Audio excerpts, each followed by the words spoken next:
C'est l'histoire de ces hommes, femmes et enfants, venus de loin et exhibés souvent de force en Occident, comme des objets d'exposition vivants. Des exhibitions qui, à la fin du 19e siècle, attirent plus d'1,5 milliard de spectateurs dans des théâtres ou des parcs de Bruxelles, Paris ou Anvers. Un véritable divertissement populaire. Le public de l'époque ne voyage pas.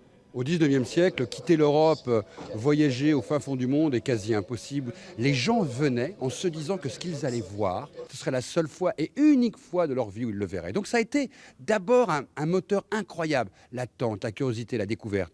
Et en même temps, les gens se posaient peu de questions en fait sur ce qui était fabriqué, la manière dont on reconstituait les villages, la manière dont les gens étaient mis en scène. Ce qui était le plus important pour eux, c'était l'émotion sauvage.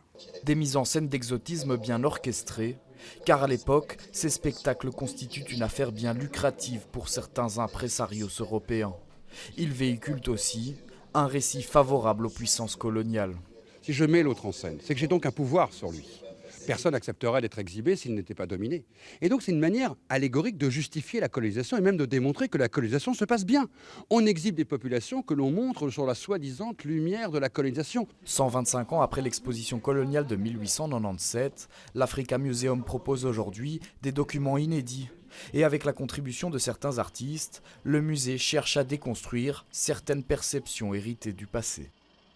Qu'est-ce qui reste des os humains aujourd'hui dans la société occidentale? Pourquoi est-ce qu'on jette encore des bananes dans les stades quand un noir marque un but? Non, moi, je viens apporter une histoire qui ouvre un débat et qui essaie de réfléchir sur qui nous sommes, quelle écologie entre les humains on peut remettre en place. Regarder ce passé dans le miroir, c'est une manière au fait aussi de faire une mise à jour de tout ce qui s'est passé pour avancer ensemble plus sereinement en tout cas. L'exposition sera ouverte au public jusqu'au 6 mars 2022.